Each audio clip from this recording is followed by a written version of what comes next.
aging itu menjadi salah satu topik yang sangat menarik di seluruh dunia, ya. Dan kita di prodi S2 Biomedic, insya Allah menjadi salah satu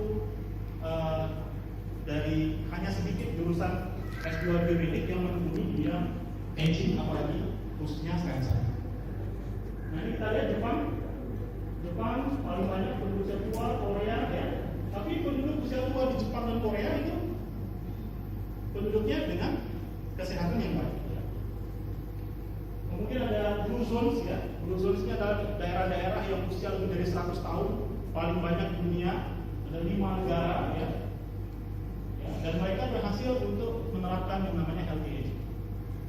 Nah tapi orang-orang yang lanjut usia itu selalu dikaitkan dengan penurunan dan banyaknya angka kesakitan seperti artritis ya, lutut mulai sakit ya, banyak nih kasusnya ya, penyakit kardiovaskuler ya, cancer, diabetes ya, kasusnya makin banyak, sehingga tantangan untuk healthy aging itu makin tinggi ya. Apa sebenarnya terjadi pada orang yang mengalami aging? Ini semakin kita itu bertambah tua, sebenarnya di dalam tubuh kita itu ada inflamasi. Dokter, saya semua ada low grade inflamasi. Beberapa orang inflamasinya tinggi. Nah, inflamasi yang tinggi ini akan merusak yang namanya telomer. Telomer ini yang mengatur usia dari sel. Nah, kalau terjadi inflamasi juga merusak epigenetik yang ada di sekitar situ. Stem cell yang ada dalam tubuh kita itu akan exhaust. Dan lama-lama pasti akan terjadi yang namanya penuaan pada level seluler. Jadi orang fenotipnya bagus, glowing, tapi belum tentu pada level seluler dia tidak mengalami aging. Tantangan kita adalah bagaimana stem cell ini tetap terjaga dalam kondisi yang prima, jumlahnya dan kualitasnya. Jadi kalau kedokteran estetik ini akan menjadi problem besar ya.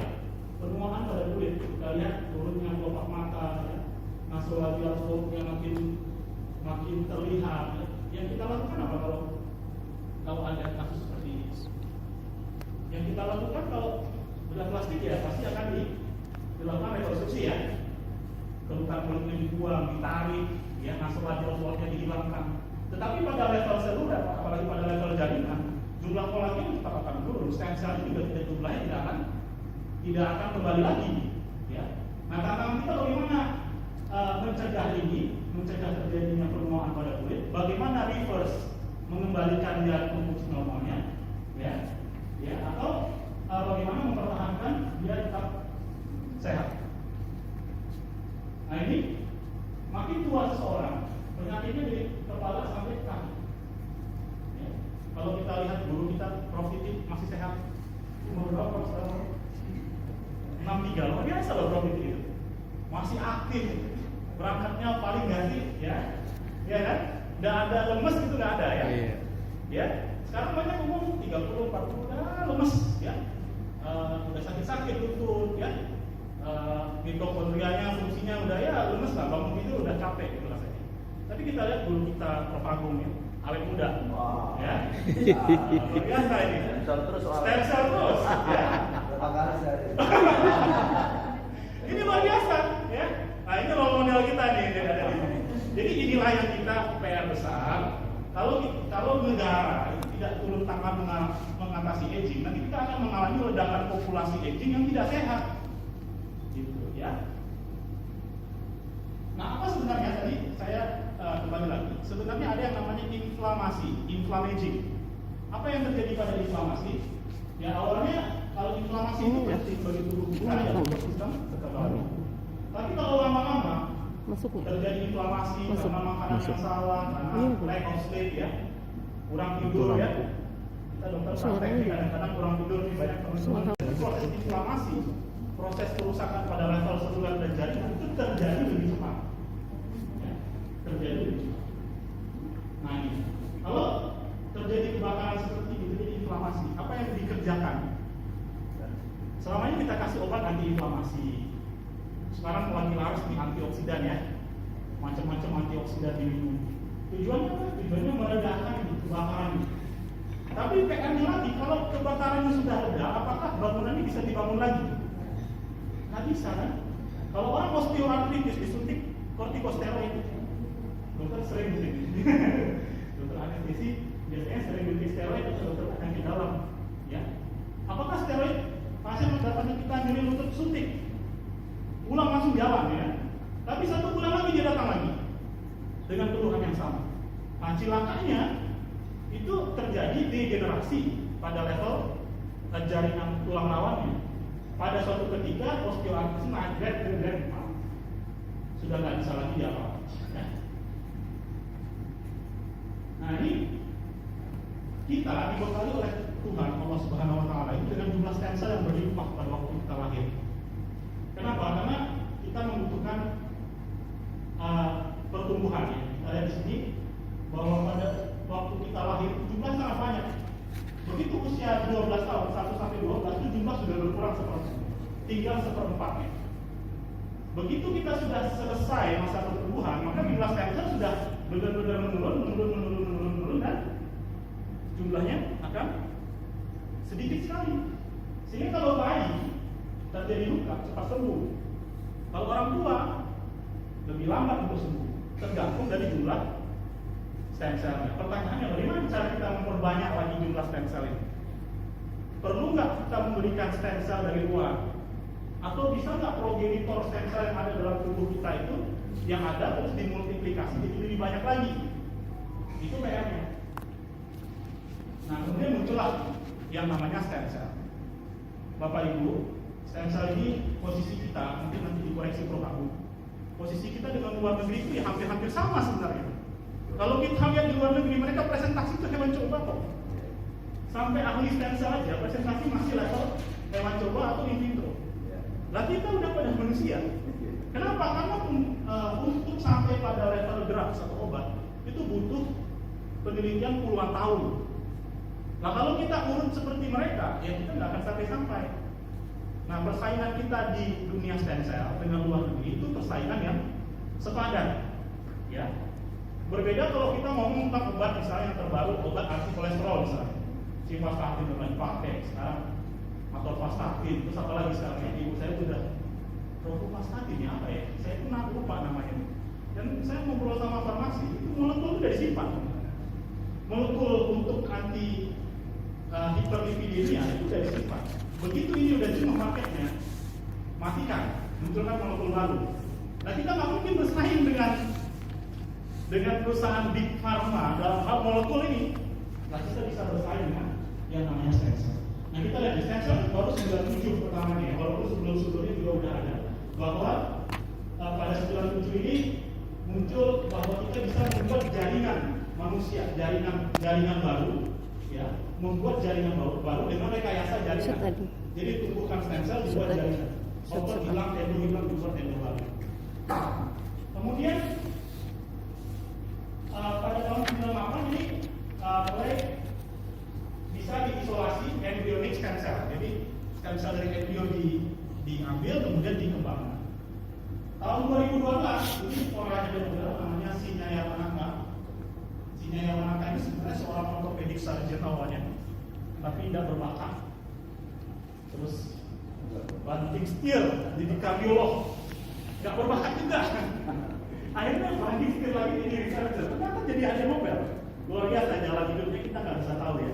Dan berbakat di sini ternyata berbakat di bidang biologi molekuler. Dan 2012 Nobel Prize di bidang kedokteran menemukan bahwa ada yang namanya induced pluripotent stem cell.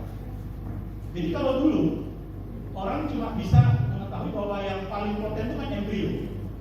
Nah, sekarang dari jaringan dewasa, lemak diambil, kulit diambil, jaringan-jaringan kita diambil, kemudian diberi perlakuan sama si Yamanaka ini, itu bisa diinduce supaya dia bisa pluripotent, bisa berkembang menjadi sel apapun. Ya. Nah, sejak saat itu mulailah penelitian-penelitian di bidang stem cell, apakah itu levelnya klinis, apakah itu levelnya in vitro atau in vivo. Banyaknya pada hewan coba, pada laboratorium ya. Sementara publikasi pada level manusia itu masih sangat kurang, kecuali pada topik tertentu, misalnya osteoartritis ya. Kalau osteoartritis kalau di Indonesia Collegium sudah ortopedi terutama itu sudah menjadikan itu sebagai guideline. Nah, ini stem cell. Ini adalah gambaran mikroskopik elektron dari yang namanya stem cell. Jadi kalau kita dulu belajar di S1 kita di bawah mikroskop sel bulat-bulat, ada bulat tengah intinya. Ternyata sel itu nggak sesederhana itu gitu. Jadi yang ada di dalam tubuh kita itu lebih rumit katanya Allah ya dalam Al-Quran, lebih rumit daripada penciptaan langit dan bumi. Benar, karena di dalam tubuh kita, ya, di dalam tubuh kita itu banyak sesuatu yang bekerja involuntary kita nggak tahu. Salah satunya di sel.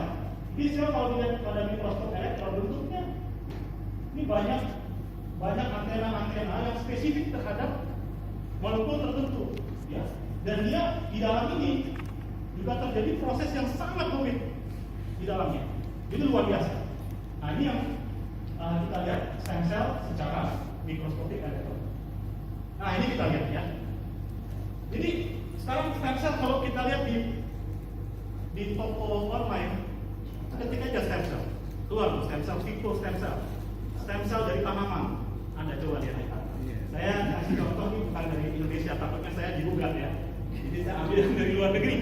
Itu di Indonesia pun ada tuh. Ketik aja sekarang di toko online stem cell pasti keluar. Indonesia mengeluarkan Vivo stem cell. Apakah itu stem cell? Ya. Ada lagi nih, ada sunscreen stem cell. Ya, macam-macam. Ada moisturizer stem cell, ada stem cell dibuat kapsul, ya semua demam stem cell. Nah, literasi ini yang harus kita edukasikan terus ya. Kami harapannya akan banyak nanti orang-orang yang lebih paham di bidang stem cell. Saya juga bukan orang yang berasal dari biomedik ya. Saya diajari Prof. Agung, ambil S3 di bidang stem cell. Ini kita paham. Sehingga kalau teman-teman udah cerita tentang stem cell, saya bisa jelasin. Supaya nggak ini, karena ada orang yang paranoia, sangat paranoid dengan yang namanya stem cell. Padahal kita harus akui bahwa pengobatan kedokteran itu masih jauh dari sempurna. Sementara satu lagi ada yang hype. Jadi semua ini stem cell. Stem cell dioles, stem cell di spray, stem cell dibuat sunscreen, stem cell diminum. Nggak mungkin. Dan nggak boleh stem cell dari tanaman dimasukkan dalam tubuh manusia. Tidak boleh, itu haram. Nggak boleh. Tidak boleh secara teoritik, tidak boleh secara hukum. Karena pasti ditolak. Bahkan stem cell dari hewan pun dimasukkan ke tubuh manusia nggak boleh. Ya, jadi semoga ini bisa menjadi sedikit pencerahan. Nah, apa sih sebenarnya stem cell itu? Jadi stem cell itu adalah sel yang punya kemampuan self renewal. Jadi dia bisa perbaiki dirinya sendiri, memperbaiki dirinya sendiri dan memperbaharui persis sama seperti dirinya. Kan luar biasa ya. Jadi kalau kita memperbaiki sesuatu biasanya nggak mirip atau agak mirip aja sama bangunannya. Kalau kita rumah hancur kita perbaiki, jadinya mirip rumah kan. Tapi kalau stem cell dia bisa self renewal, bisa memperbaharui diri dan membuat dirinya sendiri. Nah, ini sifat stem cell yang luar biasa. Kemampuan dia untuk self renewal. Yang kedua, kemampuan dia berdiferensiasi. Jadi stem cell itu dari satu sel, dia bisa berdiferensiasi menjadi jaringan yang kita inginkan. Bisa jadi jaringan otot, bisa jadi jaringan ginjal, bisa jadi jaringan cartilage, bisa jadi jaringan adipos, lemak. Sehingga kalau orang kehilangan tendon pada suatu hari kita nggak perlu lagi tendon transfer, iya kan? Itu pada level rekayasa jaringan. Kemudian ternyata stem cell itu ada pada tubuh kita dulu pada waktu tadi yang slide saya tadi, bahwa pada waktu kita lahir embrio itu stem cell yang sangat poten. Kemudian berdiferensiasi lalu menjadi tubuh kita sekarang yang utuh, itu sudah stem cell yang sudah matur, sudah tidak bisa lagi berdiferensiasi. Nah ini ya, jadi ini sel, ini adalah potensi dari stem cell. Ada totipoten. Dulu SMA kita SMP belajar totipoten, multipoten, pluripoten, tapi gue nggak ngerti gitu. Saya juga dulu cuma ngapalin itu apa gitu. Tapi setelah di S3, S1, S2 nggak ngerti juga nih. Di S3 baru ngerti. Oh itu yang dimaksud dengan totipoten, pluripoten, multipoten, pluripoten. Apa sebenarnya? Jadi makin ke atas ini makin poten ya, bisa jadi individu. Ya, embrio bisa jadi individu. Kemudian ada pluripoten ya. Bisa embrionik, bisa induce pluripoten yang tadi dibuat dari adult stem cell. Jaringan dewasa diberi perlakuan jadi bisa jadi teratoma dia, bisa jadi tumor. Kemudian ada multipoten. Nah, ini yang kita gunakan. Ini stem cell yang kita gunakan itu yang multipoten, namanya sel kerja mesenkimal. Ada beberapa sumbernya, ada mesenkimal, ada hematopoietik, ya, stem cell. Nah, mana yang lebih bagus? Nanti kita perhatikan. Jadi mesenkimal stem cell ini bisa berdiferensiasi menjadi sel-sel tertentu, tidak semua sel. Bisa menjadi tulang, kartilage, otot, dan lain sebagainya. Nah, ini ya. Lalu dari mana sumber mesenkimal stem cell? Supaya kita tidak terjebak dalam tadi paranoid. Oh, ini haram. Ini dari embrio, janin dibubarkan terus dibuat stem cell, gitu ya? Tidak. Jadi salah satu sumber stem cell yang kita gunakan juga di laboratorium Prof. Agung juga di SSR itu adalah umbilical cord, ya Prof, ya. Dari umbilical cord, karena umbilical cord ini adalah stem cell yang sumber stem cell yang paling kaya, paling rich. Kalau dokter lihat, baca, itu ada di beberapa tempat di kota Indonesia itu dari adult stem cell. Jadi kalau orang datang di pejabat-pejabat, coba aja lihat ini. Itu diambil dari sel lemaknya, terus dikultur, terus disuntikan ke dia sendiri. Itu namanya autologous stem cell. Ini dari tubuhnya dimasukkan lagi.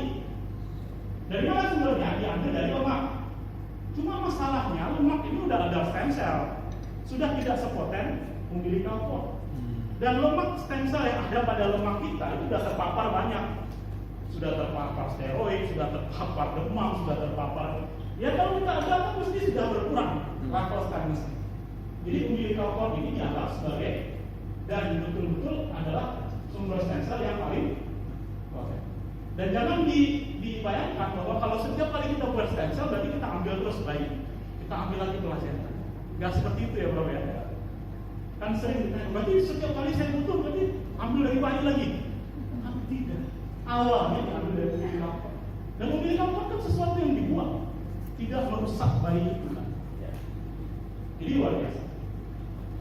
Nah kemudian tadi stem cell punya kemampuan diferensiasi, dia juga punya kemampuan homing, kemampuan untuk sampai ke organ target secara spesifik. Jadi kalau disuntikan di intravena, dia bisa sampai ke otak, bisa sampai ke ginjal, bisa sampai ke jaringan-jaringan yang rusak. Dengan syarat ada signaling, ada sinyal dari jaringan yang rusak. Tapi masalahnya, kalau sinyalnya nggak dikeluarin, sulit. Misalnya orang sudah gagal ginjal, kan sudah nggak ada inflamasi. Kalau kita suntikan intravena, gimana caranya bisa sampai ke situ? Jadi kita butuh teman-teman dari estetika, dari penyakit dalam, dari teman-teman klinisi untuk apa? Untuk mendeliver si stem cell ini sampai ke organ target, supaya dia nggak kemana-mana, gitu ya. Oke, ternyata, ya, ini judul dari saya tadi. Ternyata stem cell itu tidak hanya stem cell yang bermanfaat, tetapi ada yang sebenarnya dalam tanda kutip jauh lebih bermanfaat lagi daripada stem cell itu sendiri, yaitu keluaran atau metabolit dari stem cell. Nah ini yang disebut dengan eksosom dan sekretom. Jadi Kaplan itu yang paling sering mempublikasikan tentang stem cell. Kemudian dia mempublikasikan bahwa sebenarnya menurut saya yang paling bermanfaat itu metabolitnya atau paraklin ini, faktor-faktor paraklin ini. Nah ini yang namanya sekretom dan eksosom. Jadi kalau dokter sering dengar sekretom, eksosom itu apa sih sebenarnya? Sekretom dan eksosom adalah hasil dari ini stem cellnya, induknya. Jadi ini sapinya, kalau Prof. Agung bilang kan, sapi mengeluarkan susu, iya kan? Yang kita ambil susunya. Nah susu itu kalau mau donat, fresh milk, itu namanya sekretom. Tapi kalau kita buat low fat, high calcium, kita ambil hanya kandungan spesifik vitamin D-nya yang banyak, ya. Nah itu beda lagi. Nah ada lagi eksosom yang diambil adalah salah satu mikrovesikel yang nanopartikelnya yang namanya eksosom. Jadi semua yang nama sekretom diambillah eksosom yang kecil-kecil ini. Karena di dalam eksosom itu ada namanya mikroRNA.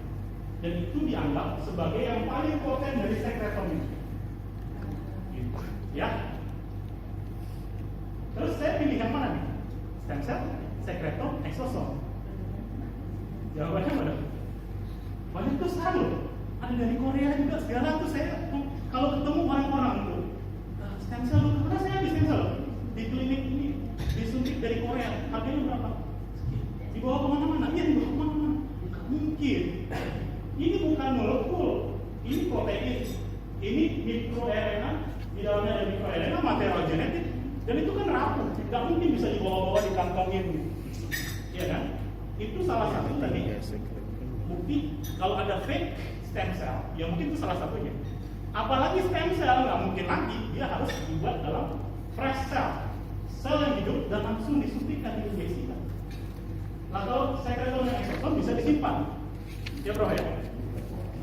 Sekretom dan eksosom bisa disimpan, bisa dibawa nih ke kuningan, simpan sama dokternya. Ada pasien datang suntikan. Ya, dokter estetik misalnya ada scar, ada keloid. Apa sekarang yang diberikan keloid?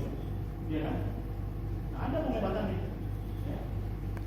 Nah, apa sebenarnya isi dari sekretom ini banyak sekali. Ada antifibrosis, jadi kalau orang mengalami sirosis itu kan fibrosis ya.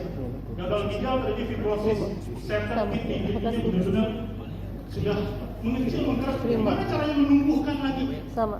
Ya, di dalam sistem sel ini mengeluarkan namanya antifibrosis, ada angiogenesis, ada imunomodulasi, macam-macam ini. Tapi kalau boleh saya ringkas itu ada 3 sebenarnya. Satu, fungsinya antiinflamasi. Jadi penyakit berbasis inflamasi bisa nggak diobati dengan stem cell? Pasti bisa, karena di dalamnya ada antiinflamasi. Satu, antiinflamasi. Hampir 90% penyakit sebenarnya inflamasi. Diabetes mellitus itu inflamasi kan pada level pankreas. Ya, penyakit pada kulit inflamasi sama. Yang kedua adalah fungsi yang namanya imunomodulasi. Jadi dia bisa memanipulatif dan memodulasi sistem imun. Nah ini bisa kita manfaatkan untuk penyakit-penyakit berbasis imun kan. Contohnya apa? Autoimun. Apa yang diberikan autoimun? Supres imunitas, pakai steroid, relax. Steroid lagi, relax, steroid lagi, relax. Itu terus kan? Sampai kapan? Ya, sampai rusak, sampai failure, sampai gagal, sampai disfungsi organ. Nah, sistem sel punya yang namanya dua dari apa? Imunoregulasi. Yang ketiga punya kemampuan yang namanya regenerasi. Jadi dia kalau sudah kebakaran yang dipadamkan, materialnya disiapkan, dibangun lagi, namanya regenerasi. Steroid nggak punya efek itu. Punyanya hanya inflamasi, tapi nggak punya kemampuan regenerasi. Bahkan steroid itu ternyata merusak stem cell yang masih ada di situ. Nah, stem cell ini juga, jadi ini susunya tadi ya, susunya. Si susunya ini bisa nih, Prof. Aku bisa buat susunya ini jadi lebih kaya nih. Dengan cara apa? Ya sapinya digencet, sapinya ditambuk gitu ya. Sapi kasih makan ini. Ya, kalau di terlalu dibuat macam-macam yang profesional ya. Engineering. Jadi salah satunya dibuat di box. Dibuat dia itu kekurangan oksigen, ternyata dia lebih kaya, lebih banyak mengeluarkan sekretom, lebih enrich dibandingkan dengan non oksigen. Nah, ini osteoartritis. Ya, apa yang terjadi pada osteoartritis ini? Kalau sekarang dokter dapat pasien koma, dokter sakit yang diberi apa?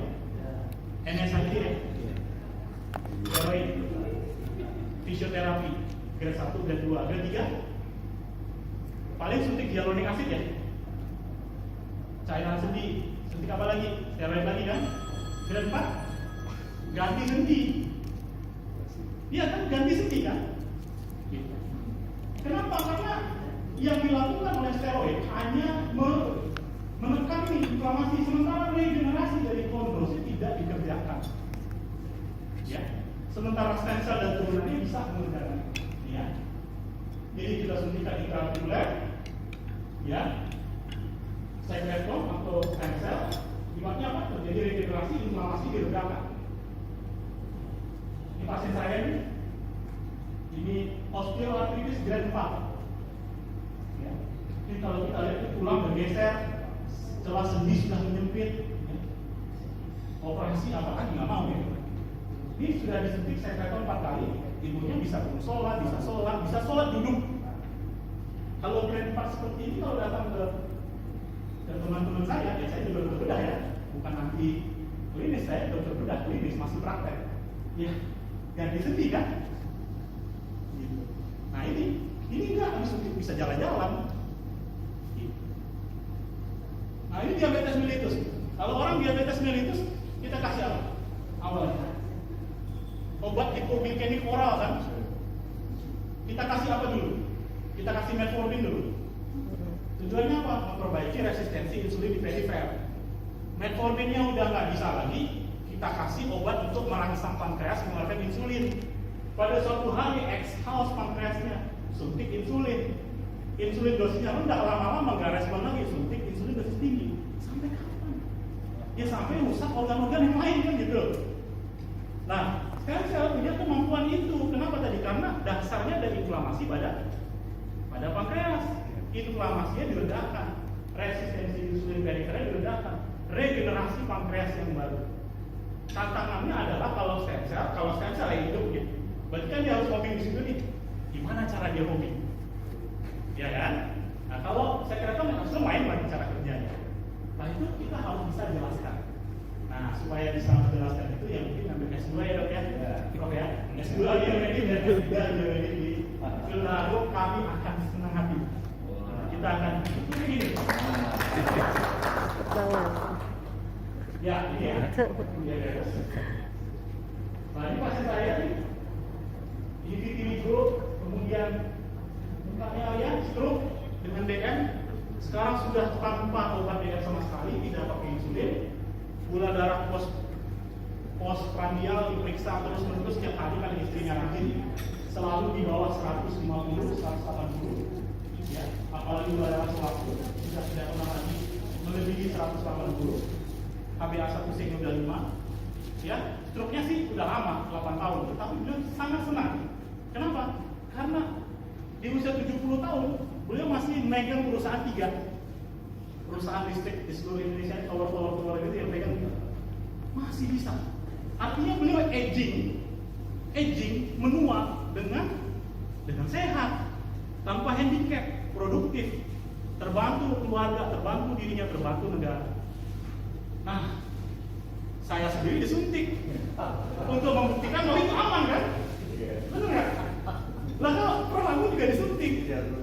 Lah kalau sudah disuntik pada orang kita kan itu disuntik pada diri kita sendiri kan? Gitu. Nah, ini sebagai closing bahwa sekarang ini kan masih semua molekul kita. Bikin aspirin, minum, paracetamol, minum.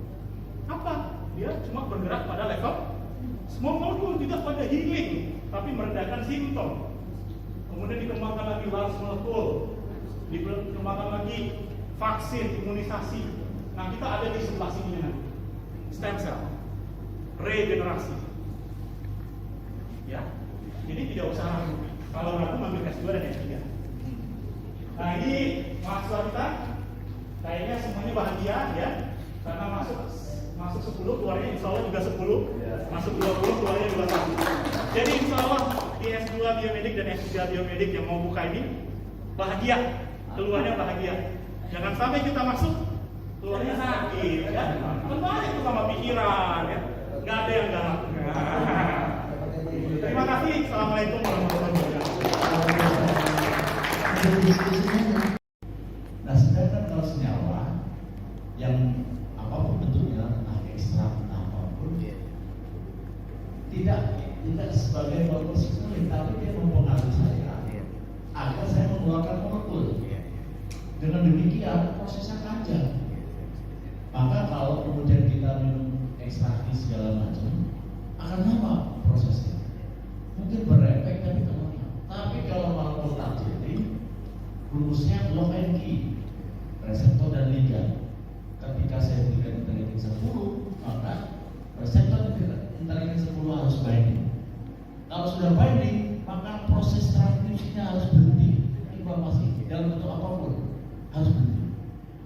Demikian juga dengan angiogenesis.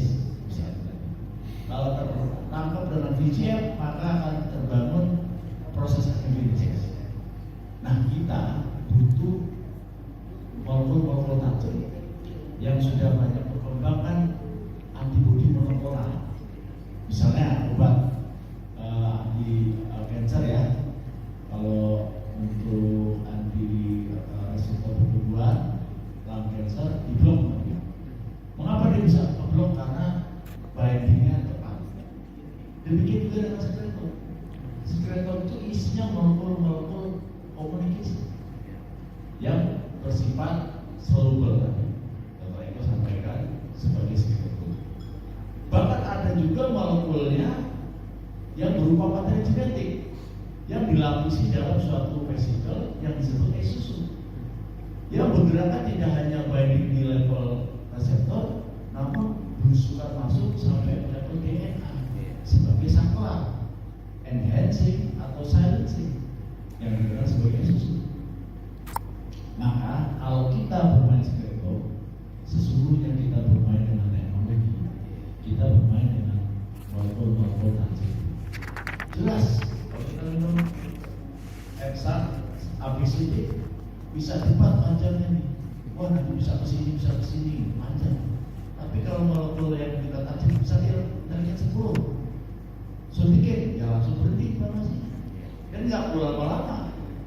Karena molekul itu begitu disuntikin masuk ke aliran darah ketemu dengan reseptor binding langsung. Sehingga memang ke depan memang kita main personalized medicine. Personal medicine ya basicnya adalah molekul targeting. Molekul targeting kita mulai dari produk-produk dari seluler tadi, sensor tadi. Ya itu. Kalau yang kuliah tadi seperti itu.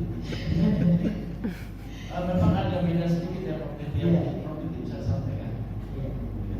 Baik, tadi kan sudah dijelaskan bahwa stem cell itu banyak manfaatnya, dia bisa memperbarui dirinya sendiri, kemudian dia juga bisa mendiferensiasi, kemudian dia juga bisa booming. Nah, booming itu biasanya ada sinyalnya, kalau sehingga dia sesuai dengan sasarannya. Itu ya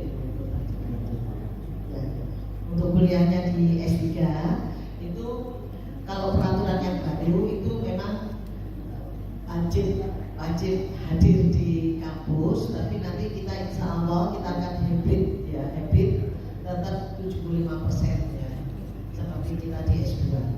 Karena kalau kita target untuk full kayaknya kok berat, tetapi kami nanti mau mengakali bagaimana supaya Anda bisa mengembangkan karir Anda, tetapi ya tetap bisa menambah studi Anda ya. Jadi nanti mungkin kita pikirkan secara hybrid. Ya, jadi S2 kita kan aman ya, lancar kan, kuliah kita kan enak loh. Ya ini S2 agak berat ya, bukan berat. Kalau ditempatkan berat itu kuliah apalagi hibrid masuk dengan gampang nggak keluar.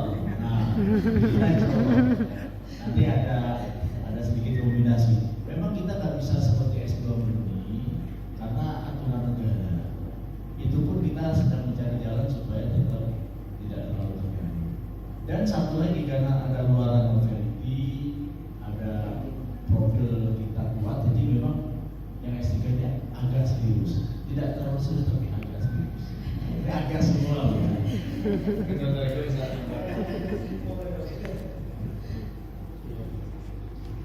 Ya baik. Tadi yang katakan tadi antioksidan oral. Ya karena sekarang lagi dorong antioksidan. Jadi kalau kita mendapat sekelumit informasi itu dibaca oleh industri itu cepat sekali, sehingga diproduksi itu secara massal. Luar biasa, industri itu mendahului kita. Saya 2 bulan yang lalu itu ke Eropa, itu mewakili Asia Tenggara untuk sebagai advisor dari salah satu perusahaan di Jerman. Ini mereka menghubungi saya sekarang bukan lagi sebagai advisor tapi marketing, karena ternyata mereka itu juga jualan produk itu nggak harus jadi, dan itu jualannya luar biasa dan rata-rata bukan dokter di situ. Nah itu yang kita harus juga critical thinking di situ. Ya, apakah benar nih antioksidan nggak rusak di lambung, terus berapa yang diserap, apa tadi yang akan pertama, apakah benar dia meningkatkan, apa benar organ targetnya terpenuhi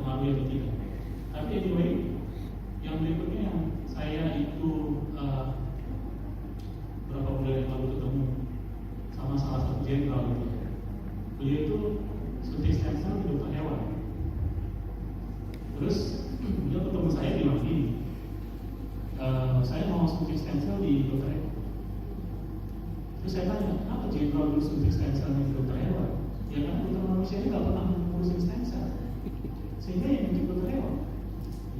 Jadi kalau dokter-dokter yang ada di sini tidak mengambil kesempatan untuk ikut berkiprah di bidang hal tadi yang sudah kita jelaskan, maka nanti ketinggalan.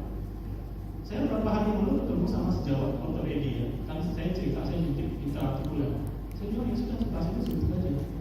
Kalau kamu nggak ambil kesempatan itu, ya saya nyuntik. Kalau saya nggak nyuntik, yang nyuntik bukan dokter manusia. Gitu. Terus kita hanya sibuk menjadi komentar. Ya, ya. Bukan dokter manusia siapa? Nah, ada loh kayak dokter hewan. Ini real. Tapi benar. Ini real bahwa terjadi dan ramai pasiennya. Akhirnya kita komentator dan kita mencaci. Iya. Tapi kita harus menonton. Itu terjadi banyak pejabat-pejabat besar. Dan kalau kita cek, Karena enggak. Iya. Enggak ada. Jadi itu loh. Dan lebih bagus lagi kan kalau Iya, misalnya Pak. kita menyuntikkan sesuatu dan kita sekolah di bidang itu. Nah, S2 dan S3 biomedic di Sultan Agung itu sudah jelas fokus gak ngambil ya. Jadi dokter sebagai klinisi ya, dokter umum cukup ya sebenarnya dan boleh kan menyuntikkan itu. Dokter lihat, pasien saya apa pasien bedah semua saya suntik. 99% pasien yang saya injeksi bukan pasien bedah. Bukan pasien bedah. Jadi Orang-orang kaya memiliki apa tadi? ya, pasien saya salah satu itu stem cell di Ukraina sebelum perang Rusia Ukraina itu beliau pemilik perusahaan penguburan minyak. Suntik stem cell di Ukraina habis 4 miliar. Terus ketemu dengan saya. Lalu itu nggak ngomong dari mana? Ya berarti salah saya dong ya. Kan salah kita kan ya. Salah kita karena kita naif. Karena akademisi itu kadang naif. Jadi kita melihat industri itu ke satu kutub yang lain, kita di kutub yang lain. Makanya kita sendiri jadi marketing yang jadi target marketnya industri secara tidak kita sadari. Gitu kira-kira. Terima kasih Bro. Ya, super sekali ya. Baik, dibuka lagi, monggo. Oh iya, terutama.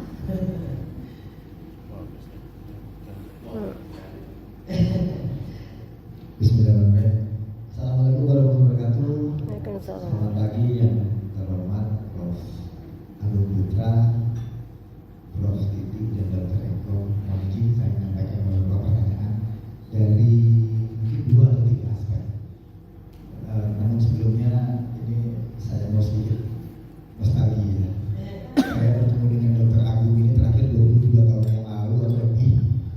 Tapi tahun 2016-2017 waktu itu saya sempat kontak beliau. Cepat satu kali dengar suaranya, kemudian diarahkan ke dokter biro. Nah ini yang menurut saya ada momentum secara pribadi agak gimana gitu. Setelah itu saya belajar stem cell di Shanghai Union di Shanghai almost 1 year. Kemudian kepotong hanya karena apa namanya itu internship we are preparing for our standard laboratorium and looking for our recommendation to distribute in Indonesia. Jadi waktu itu penetahannya mungkin saya sempat singgung tadi ya, kami ke UNER dan ke RSPAD dengan Dirjen Sarnadi waktu itu. Nah, kalau kemarin itu saya sempat ketemu langsung panjang lebar, mungkin lain ceritanya dokter. Sayangnya mohon izin, ini pertanyaan nomor 1 untuk Prof. Titi. Kalau saya sudah punya izin S2-nya itu public health untuk hospital administration and management dan satunya lagi law, S3 kira-kira boleh nyambung nggak ya? Atau harus dipakai S2 lagi ke biomed-nya gitu. Kemudian ada nggak yang kemudahannya gitu ya? Itu yang pertama. Belum pertanyaan masih ada 2 macam lagi. Ini yang kedua untuk Dr. Eko. Kebetulan kami aktif di dalam hospital healthcare business. Kami ingin melihat dari sisi sisi komersialismenya gitu ya. Apakah brand dan yang sekarang ini diedarkan itu status izin edarnya itu sudah publik atau masih bersifat private yang kemudian Punten kalau kami boleh kalau boleh menyampaikan bahwa kemarin-kemarin waktu kami di Shanghai itu resep itu nggak kebuka, Prof gitu. Jadi ya kalau Prof Nijihasi kebetulan di sana yang handle, kalau untuk treatment dan segala sesuatunya itu sangat tertutup sekali. Produksinya boleh dilihat, tapi tidak berapa proporsionalnya. Apakah pakai natural killer and clean, kemudian berapa T cell-nya dan segala macamnya itu posisinya memang mungkin juga gitu ya sama ya. Tapi yang ada nggak brand yang sudah bisa dipublik gitu ya, yang kemudian dengan izin edar tertentu yang sudah memenuhi persyaratan sehingga barangkali kami ini bisa jadi selling agent atau selling point hospital ya, hospital. Itu pertanyaan untuk Dr. Eko, dan yang terakhir untuk Prof Agung. Jika rumah sakit ingin bekerja sama dengan SSCR, prosedurnya bagaimana sih? Kami melihat potensinya besar. Tadi Prof Agung menyinggung sedikit ya tentang sudah lama nih kebetulan saya dengar bahwa Unisula ini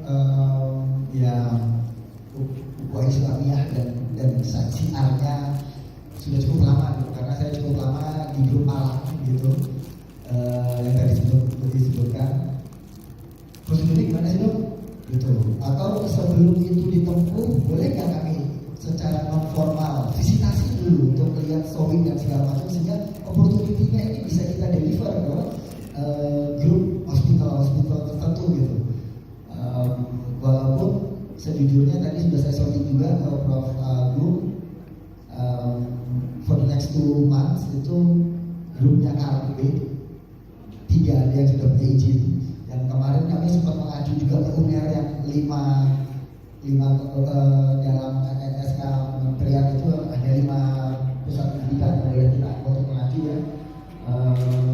Saat ini kan cukup close dengan KRB sehingga teknologi dan segala macam. Tetapi memang betul ini pengakuan untuk teman-teman, mohon izin saya sedikit yang disampaikan Dr. Eko dan Prof Agung tadi betul, perbandingan antara Western dan Eastern yang ada di China, gitu kan, kami berbasis China di Jepang itu, lalu dikompari dengan teknologi yang dari Australia, banyak perbedaan yang cukup signifikan yang sudah saya catat. Mudah-mudahan juga boleh berkenan nanti bisa presentasinya. Jadi mohon izin 3 pertanyaan itu, jadi barangkali kita teman-teman yang lain sepertinya juga menunggu, terutama barangkali dari sisi komersial.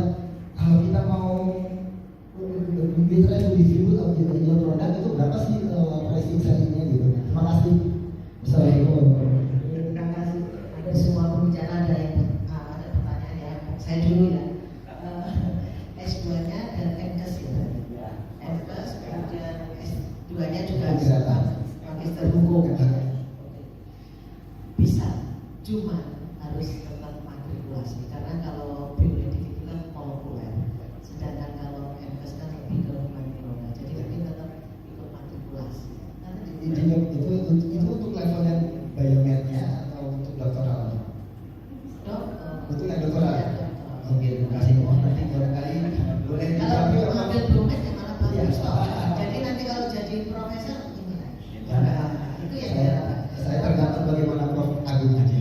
Kalau Prof ya dua-duanya ya. Satu kan pakai training, satunya kan sekali-kali datang ke SCTR, ke fakultas kedokteran juga. Insya Allah Terus fakultas itu. menjadi ya Prof.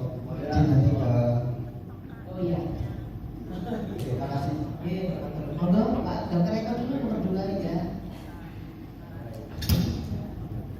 Baik, pertanyaannya tentang komersialisasi. Jadi yang pertama yang harus kita ingat sebagai seorang dokter yang memberikan treatment ke pasien adalah satu safety. Kita harus yakin itu safety. Kalau kita tidak yakin itu safety, jangan kerjakan. Ya kan? Kalau saya yakin itu safety, saya suntikan pada diri saya sendiri, saya suntikan pada istri saya suntikan pada keluarga saya, itu saya yakin. Satu ya, yakin. Yakin itu juga berbasis bukan hanya dengan rasa, tentu ada dasar legalnya. Salah satu tadi dasar legal yang disampaikan Prof. Agung adalah sudah memiliki izin ya Prof. Nah ini kan sudah jelas. Salah satu yang memiliki izin adalah dari Prof. Agung SSN. Ya, ada KUL dan Prospek. Kemudian bagaimana nih komersialisasinya izin edarnya? Begini dong, sampai saat ini memang untuk sampai pada drugs itu beda dengan jamu. Saya juga bikin jamu Pak. Jadi kalau kita mau membuat misalnya ya, sekretom, nggak bisa sekretom untuk segala-galanya nggak bisa izinnya. Jadi sekretom specified, misalnya kalau untuk osteoartritis sekian dosisnya bagaimana cara minum itu atur fase 1, fase 2, fase 3, fase 4. Pertanyaannya di dunia ini mana sekarang yang sudah sampai menyatakan bahwa ini diedarkan untuk ini ada kan sama di Cina juga sama kan? Makanya tadi saya sampaikan bahwa Indonesia dengan Eropa dengan negara-negara mana kita sama loh. Bahkan kita bisa bergerak tuh gini. Kadang-kadang kita akademisi sama seperti saya. Nah, jadi berpikir tuh lab tikus ini tikus itu. Bahasa bahasa 30 tahun, 50 tahun. Ya. Selamat. Tapi kan kalau itu safe dan itu undang-undang sekarang kan boleh kalau kita mengerjakan sensor di klinik utama ya, di klinik utama dan rumah sakit boleh. Nah, apalagi kalau kita seorang dokter kan memiliki izin. Oh yang dokter bukan dokter manusia itu berani kok. Gitu. Ya kan? Nah, tapi kita yakin. Terus bagaimana cara kita mengkomersialisasikannya? Mas banget nih agak kalau sulit gitu. kalau dokter. Karena dokter kan ahli hukum kesehatan ya, jadi kita kan terikat pada etik juga loh, ya kan? Gak bisa kan kita kayak di radio itu jamu tetes ini gitu terus, kan gak bisa. Caranya kita ya begini nih, kita mempresentasikan, berbicara kepada umum, kepada halayak, berbicara kepada dokter-dokter, perlakuan terima tamu, menjelaskan. Itu bagian dari dan bukan marketing lah saya sebutnya, bagian dari dalam tanda kutip mencerdaskan dan mengedukasi masyarakat. Dan secara tidak langsung pasti personal branding kan. Nah, terus bagaimana saya secara pribadi? Oleh saya sudah kenal secara saya pribadi. Dengan saya sekolah S3, kalau nggak ada saya sebagai dokter bedah sekarang. Sama kalau dokter ngambil S2 dan S3 di bidang stem cell, dokter selangkah lebih depan loh. Benar kan? Loh, saya kan S2, stem cell gitu. Ya kan itu sudah personal branding. Cuma sayangnya banyak orang selesai pendidikan udah selesai. Itu sih salah satu caranya yang saya kira secara etik dan jadi soal. Gitu ya Pak. Baik. Ada yang mau saya dari dokter ini. Berkaitan dengan distribusi produk yang ada, produk dalam tanda petik ya, bukan tadi seperti yang dipaparkan semata-mata tadi itu ya. Apakah semua kemudian we have to refer our patient to SCM itu ke Semarang atau bisa visit ke hospital atau bahkan mungkin di sub countries itu mereka sudah buka apa namanya tempat itu bukan di mall dan segala macamnya, dan itu bukan sekedar kosmetik ya tapi regeneratif dan imunoterapi. Terima kasih. Saya kira itu lebih kalau yang jawab. Baik, jadi begini, betul sekarang ini masih aman-aman aja ya, Dr. Richard ada di YouTube dan sebagainya. Sebenarnya Prof. Amin sebagai Ketua Komite Nasional Serbuja yang juga kebetulan dari dosen kita di S2 ya, beliau Profesor UI, mantan Ketua Ekman, sekarang ditunjuk negara sebagai Ketua Komite Nasional Serbuja Indonesia. Jadi polisinya stem cell Indonesia itu beliau. Beberapa yang saya sebutkan itu sudah dibantu dan sudah ada penandatanganan kita mungkin tidak melakukan pelanggaran. Jelas melanggar, bikin di mall jelas melanggar. Karena yang diizinkan adalah di klinik ya, dan rumah sakit kita tahu paskes. Itu ya paskes. Yang kedua, dia akan melanggar di rumah sakit kalau tiga tadi yang punya. Jadi ini jadi repot. Prof. Amin pernah cerita sama saya, Universitas Unprim itu orang kuat di Medan, bikin fasilitas stem cell, mendatangkan semua, minta Prof. Amin merekomendasi agar bisa menjadi pelayanan. Pertanyaannya Prof. sederhana, saya akan tanda tangan segera secepat-cepat. Silakan keluarkan izin dari Republik Indonesia. Ternyata izinnya dari negara Singapura. Ada yang berlaku di Singapura, di Republik Indonesia Anda harus mengikuti izin Republik Indonesia. Maka kalau sekarang ya harusnya ya tinggal pilih mau minta dari LP atau minta dari SCCA atau minta dari ada tiga. Nah, sehubungan karena masih regulasinya masih begini, sekarang ada yang ada yang dikritik. Ya saya kira itu harus kita edukasi bahwa kurang tepat untuk untuk pemakai. Terus tadi menarik ya, betul ya. Sampai sekarang di dunia belum ada. Ya, maka kemarin dari Badan POM itu akan sangat serius. Beliau menjanjikan, kan kita bisa 30 tahun ya. Dia menjanjikan kalau perkara serius 5 tahun kita akan punya izin edar dan tinggal kita sebarkan ke seluruh dunia. Gimana? Jadi mereka bentuk ya. Maka saya minta tim ini menghubungi Profesor Pawai, menghubungi farmakologi UI. Saya harapkan nanti sebagai ketua tim dan melibatkan Badan POM, Badan POM juga tidak, karena di ASEAN paling enggak itu tidak ada itu. Kalau di Eropa sudah mulai pastinya sudah sampai ke hampir 4 gitu. Nah, dia menjanjikan karena ini menjadi challenge, ini menjadi pertunjukan dunia, maka beliau siap menempatkan untuk diberikan. Dan beliau menjanjikan 5 tahun kalau kita dengan serius betul. Hanya satu, kalau misalnya untuk osteoartritis ya osteoartritis, jangan hanya satu aja. Ya, kami dari Badan POM siap mengawal dan kita menargetkan 5 tahun. Ya, untuk di presiden terpilih ya. Sampai dia revisinya selesai, ada izin edar di ASEAN.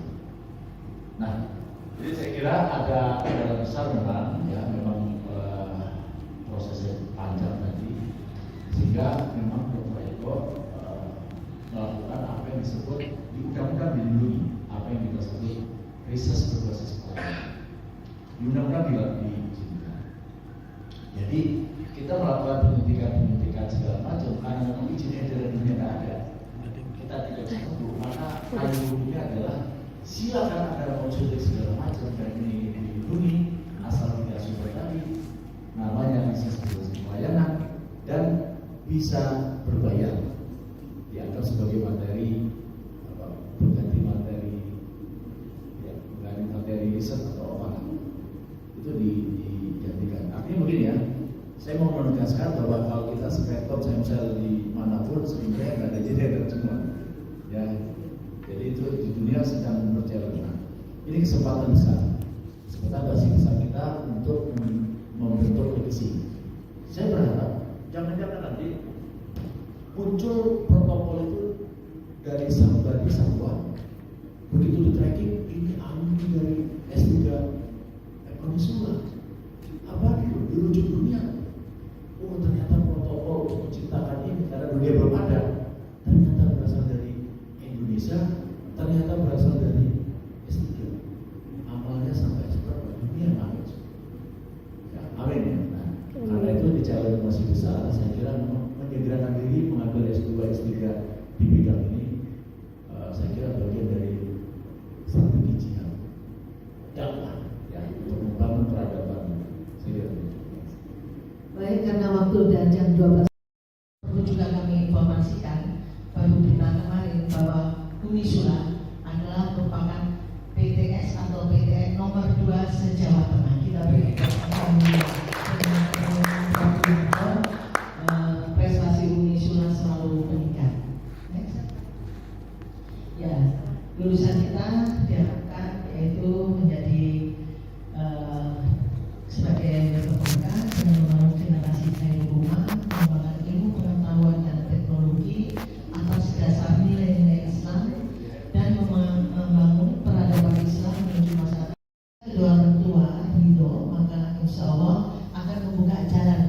juga sukseskan anak-anak kita. Ingatlah bahwa saudara dididik oleh kampus Unisila yang merupakan kampus Birrul Walidain. Ya, ini adalah yang digalakan oleh rektor sekarang. Next.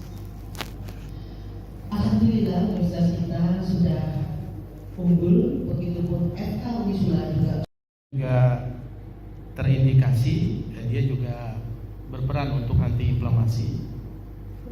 Kemudian juga dia juga ada imunomodulator yang juga terindikasi seperti itu yang saya pelajari. Kemudian juga dia mendorong regenerasi sel. Nah, perbedaan yang cukup signifikan antioksidan oral ini dengan sekretom? Jadi kan tapi ini tadi sudah terjawab sebagian ya. Hanya untuk mendorong keyakinan saya supaya nanti saya bisa mengedukasi ke masyarakat seperti itu. Terima kasih. Wah, pertanyaan menarik. Terima kasih. Jadi perbedaannya apa? Yang mendasar bahwa sekretom itu yang dirancang ya, yang desain kita di sosial itu memang molekul tertentu. Jadi kita meng-capture only molekul-molekul yang kita inginkan saja. Kalau kemudian kita dengan beberapa senyawa yang besar, senyawa itu ketika masuk ke dalam usus kemudian ke aliran darah, mostly dia akan memaksa atau mempengaruhi sel-sel kita untuk mengeluarkan molekul. Jadi gini ya,